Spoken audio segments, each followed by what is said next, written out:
前年的一个夏天，我朋友到时候是去看病，他呢是个护士，我们就这样认识了，互相留下电话号码，了解了一下在一起，觉得大家挺开心的。刚开始的时候我和他在一起吧，感觉还是非常不错的。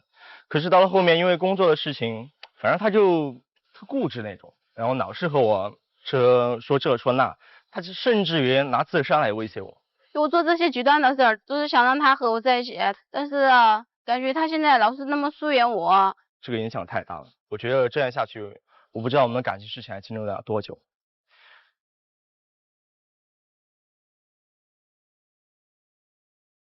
这么年轻，毕业了，工作了，恋爱了，可是却有人说，如果没有爱情，我却要放弃生命，让人觉得可叹呢。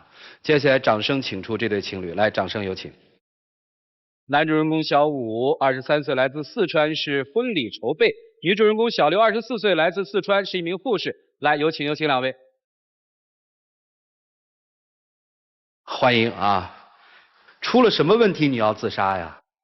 他老是不回家，他不是在老家那边开了一个婚庆公司，自己创业挺好的呀。他是和他们朋友一起开的，就是同样的青梅竹马。朋友和青梅竹马是两个概念啊，到底是朋友还是青梅竹马？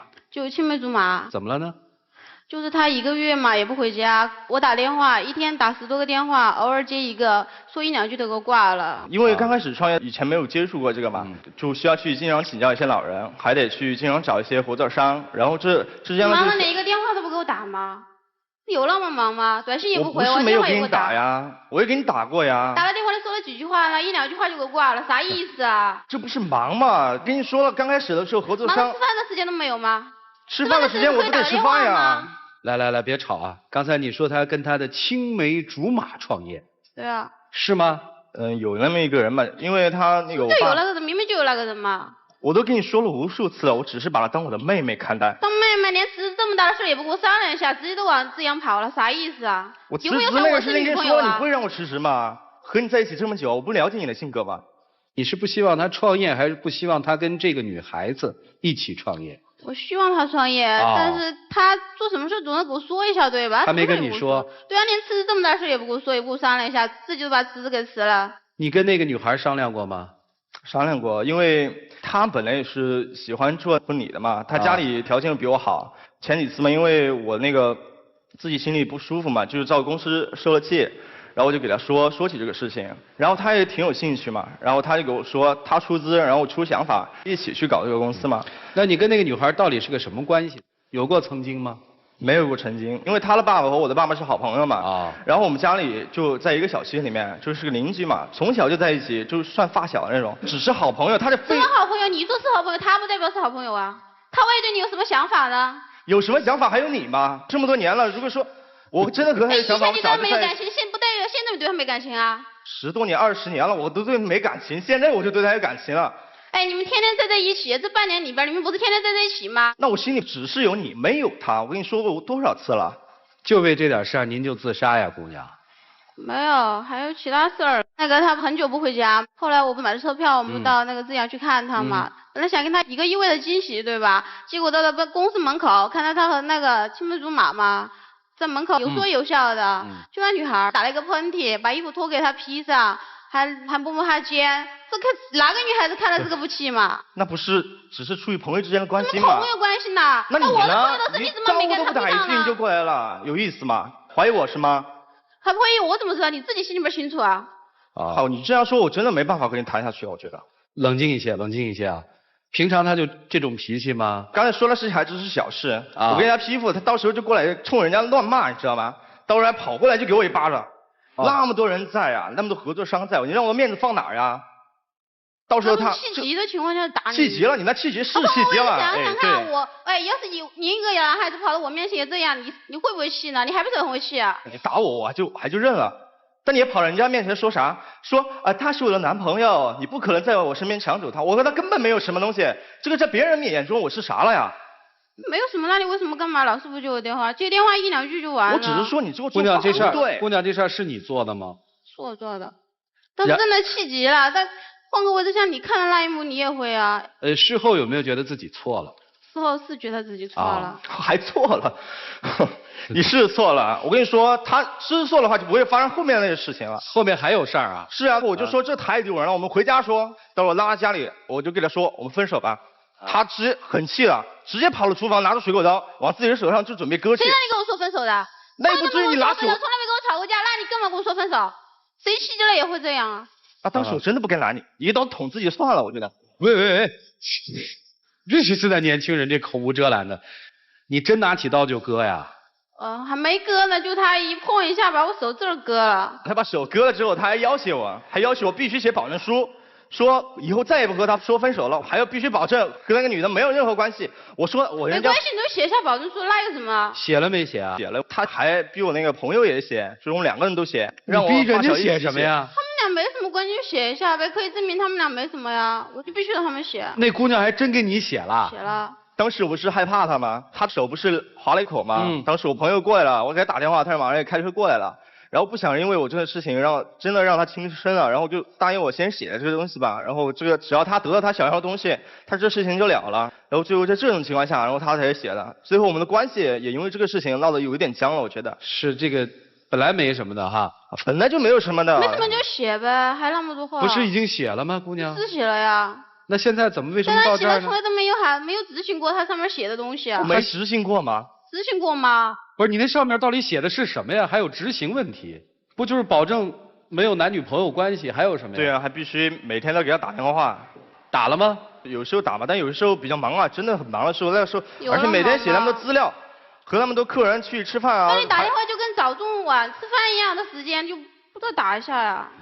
我跟你说，5月就是说刚好是我婚礼的旺季嘛，那天连着2天，2天1夜我没有睡觉。2天1夜有那么忙吗？一个电话而已，我给你打那么多电话，你接过吗？一个电话，人家的婚礼，人家一辈子的事情，我能那样做吗？他给我发了短信过来，说你24小时再不回家，我就死给你看。后面有张照片，不然他就站在我们家楼上那个窗台那儿。你们家楼有多高？我们家20楼。P 的还是就是站在那儿的那照片？站在那儿照了一张发给他的。哇，你不怕呀？没事了。20楼呢？还玩的挺好，玩了自拍还。当时我心里很害怕嘛，怕他真的做出什么轻生的举动，我马上就开始回去，那么疲劳我就开始回去了。啊，回去之后你知道我看了啥吗？喝了咖啡，敷着面膜，看电视呢。挺悠闲嘛。我不是想威胁他吗？现在过来看我一下嘛，都那么久没回过家了。你这样做，我真的觉得你这样做我真的受不了呀，你知道吧？有点害怕是吧？真的非常担心他当时。那我问问啊，真的忙到说给女朋友打一个电话的时间都没有吗？不是说单纯的那种忙，因为是有时候吧，像我们做婚礼的，刚开始人手不够嘛，都得自己去婚礼现场，忙的就说满头大汗了，他还得给你一直打电话，有时候定时的给你打，1个小时给你打，1个小时给你打。哎，你们俩怎么认识的呀？就是在医院的时候嘛，然后我就经常去看我朋友的时候，就经常和他有时候聊会儿天，聊了几次之后呢，觉得这女孩挺好，到时候就互相留了电话吧，然后后面约出来看会儿电影啊，吃个小饭啊。你追她那会儿，一天给她打几个电话？你告诉我。电话都不多，短信来往。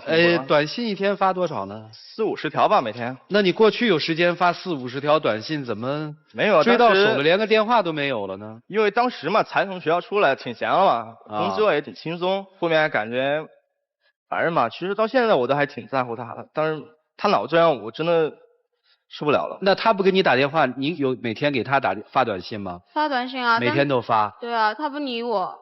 我那就不理吧，我只是给你打电话打的少了而已，而且我觉得嘛，2年多的感情了，这都过着平淡的生活了，你还要人家想像以前那样嘛，每天打那么多个电话，我想说你还撒撒娇啊，你还是3岁的小孩啊，轰轰烈烈啊！你创业是为了什么呢？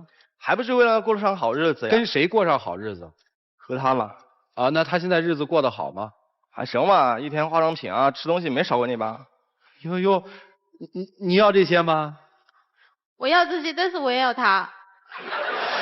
你们到现在挺直白的，什么都要是吧？对。那要不然你别让他创业了，直接回去。不要他创业。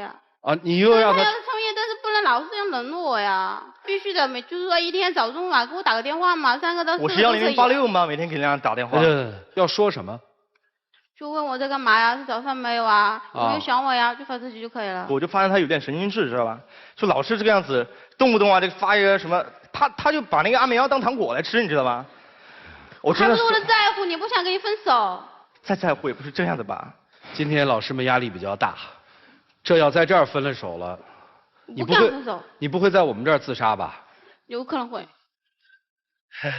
你看他这不是有病吗？天呐，我真的受不了，他在家都是老是以这个样子。不想跟他分手嘛，我就想和他在一起，对我那么好。行，我们听听老师们怎么帮你们，好不好？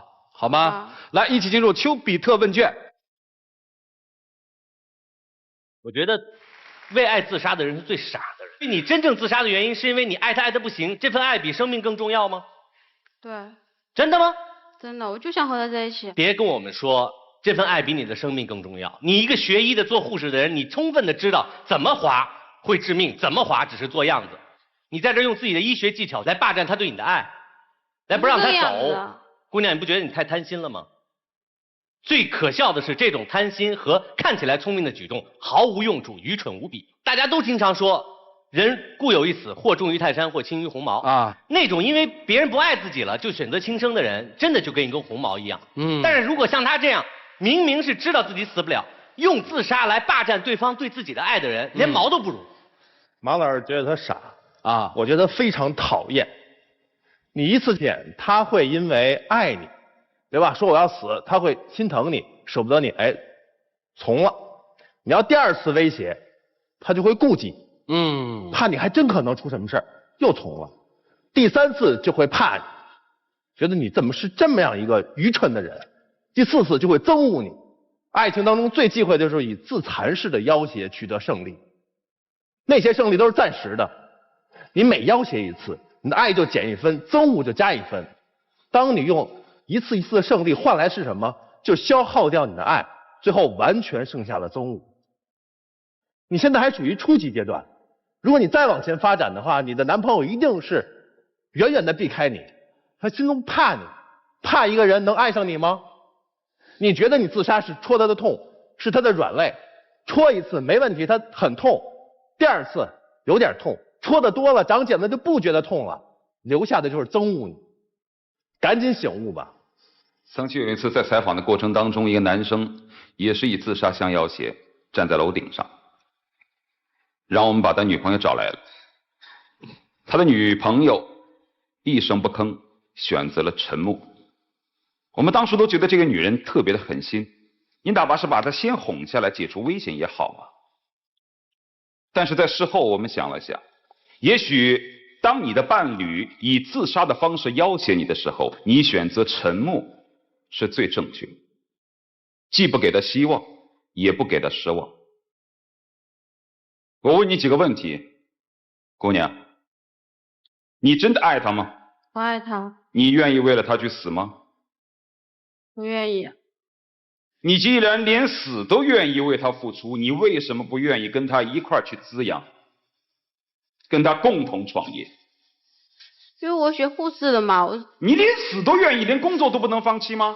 因为他答应过我，他经常回来的。答应过你，但是后来他明明不回来了，为什么你不能跟随着他到千里之外的资阳去？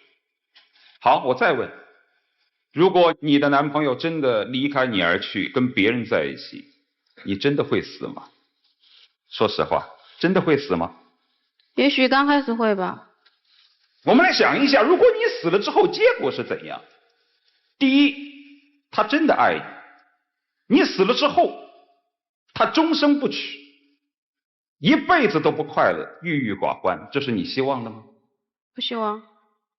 第二个结果，你死了之后，他怀着愧疚之心和他那位青梅竹马结了婚，后来生了孩子，一家3口每年清明节到你坟上上坟，这也是你希望的吗？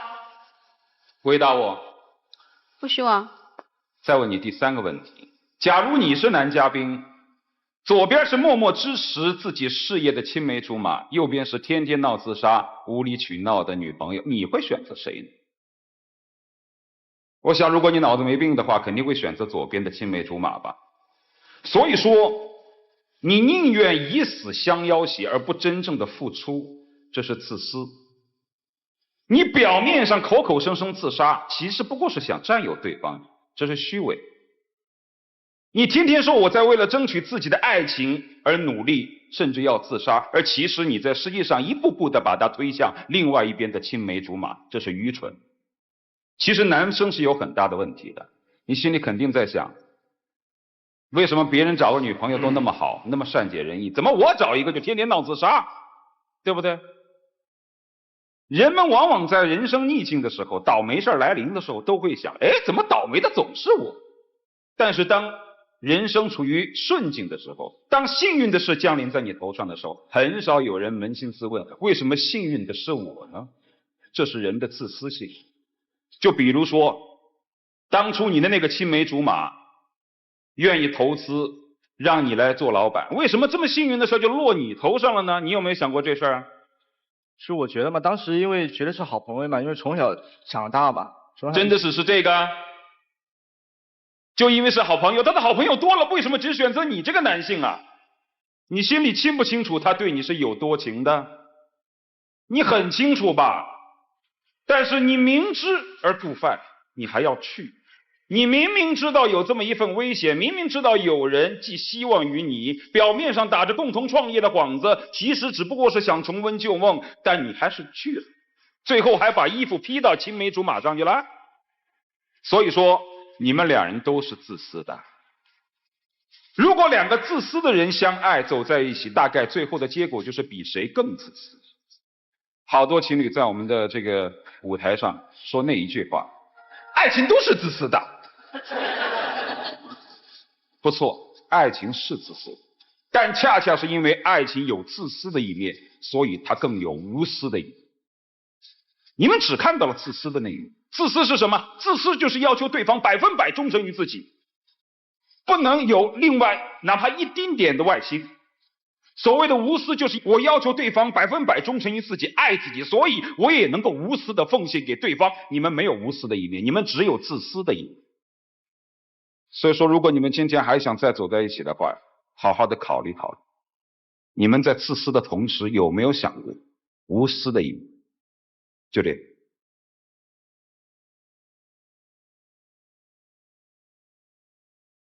别垂头丧气，姑娘也别垂头丧气。一个人不是生而就明白很多道理的，都年轻过。扪心自问一下，22、23岁的时候，我们谁懂爱的无私呢？后来才懂，没关系，学了就好。老师都掏心掏肺的教啊。李琦老师，这怎么办呢？我呢就是上点岁数，学问上可能不如3位老师，但我有经验。他说你那是青梅竹马，你说哎呀，那说我小力气长大的一个小妹妹。男人最怕说的，这是我一个小妹妹，根本没有那种关系。别说一定有，那种掩饰千万不要。这个孩子啊，女孩子，你何苦啊？凭你的状态，凭你的学识，你值得吗？你去死啊！你不觉得自个儿委屈，不觉得自个儿冤吗？你还站到20楼给他拍个照片。要我是你的话，我从今天开始不理他，让他自己去跟那个发小也好，青梅竹马也好，让他们去回味10年前的那种沉淀。你冷静的等着，等他再回来的时候，跟他说找你那个小妹妹去。再一个，我告诉你一句话，就是经常把死挂在嘴边上的人，这人一定没死过。凡是死过一次的人，你再让他去死，他绝不死了。你知道为什么吗？疼。我的话说完了，宝贝儿，你有什么补充的？我不同意李琦说的啊！我如果是这个男孩子，我早就跟他分手了。这个小妹妹刚才一再的强调说是，只要他不跟我分手，只要他不跟我分手。但是像你这样做，居然逼着对他有点意思小姑娘给你写保证书，那个小姑娘居然也都写了，你厉害呀你！这个男孩子面子一点都不留，你还要说只要不跟我分手，要我说，如果是分手，也是你把这孩子给逼走的。就你这种爱太可怕了，没人敢接受。真的，如果说你们2个人分手了，那是你自己把你自己逼走的，跟这个孩子没关系。2位你们自己想一想，我觉得每一位老师其实都在点你们身上最薄弱那一点，没关系，我们一起成长嘛。很年轻，20郎当岁，正是最有朝气的时候，未来碰到的事儿还多呢，路还长着呢。所以总结一下老师们的话，看看你们能悟一些什么，然后进入到你们自己的表白时间。我们一起进入到黄金60秒。其实吧，如果你的做法不那么过激的话，我想我现在会很坚定的和你在一起。但现在由于那些过激的行为，我现在真的感觉我很犹豫，我真的不知道这样还能和你走多久。我知道我做错了，我真的很想和你在一起，我不愿意和你分开。以后我再也不会以此来相逼你了，我只想和你走下去，很想像以前我们过的二人世界一样，天天可以围在你身边，给你撒撒娇，哄哄我。我真的很希望继续走下去。其实啊，我还是挺喜欢你的，可能我自己也有错，我不该那么长时间不接你电话，不给你回短信。以此相逼你，我也做错了，我也希望你能够原谅我。好，时间到啊！这个表白听得七上八下，跟坐飞机似的，而且是碰到气流的坐飞机，一会儿觉得要完了，一会儿怎么觉得又好了呢？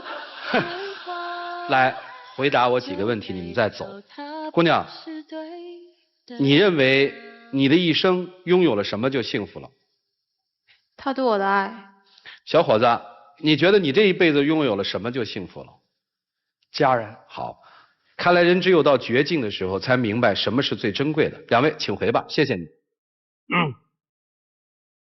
一对年轻人在大学毕业不久之后就开始要创业，创业给他们的情感生活带来了冲突和麻烦。来，各位请拿起手里的表决器。当你挚爱的人碰到了一个特别好的发展的机会，这个机会里面可能蕴含了很多东西，比如说给你机会的人对你有爱意，换而言之说，给你机会的人可能对你有所图谋。如果说我放弃这个机会，就选支持；如果说我不放弃，就选反对。来，请选择。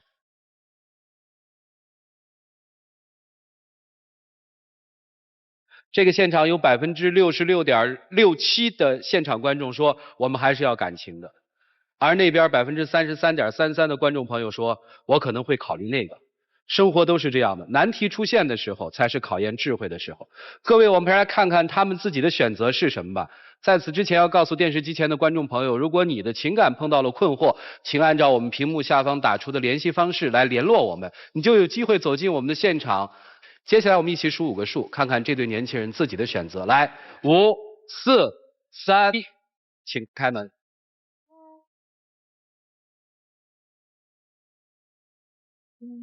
只是爱你爱你，如笔也心，如你。好好在一起好吗？我不会做那些傻事了，再也不会逼你了。再做那傻事我会疯的，你知道吗？谢谢老师。来，有请我们的小话筒，有请。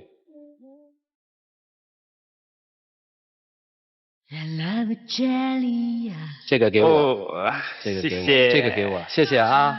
带着妹妹走吧啊，慢点。来，接下来让我们来见证他们的浪漫而神圣的求婚时刻。各位，请见证。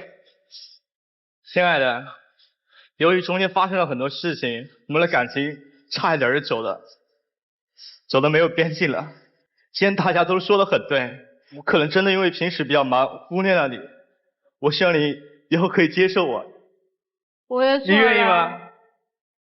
以前我做的事我也做错了，我不怪你。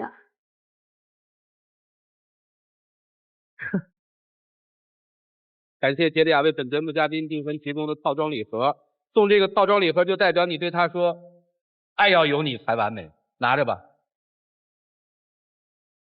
哎，祝你们幸福啊！祝你们幸福啊！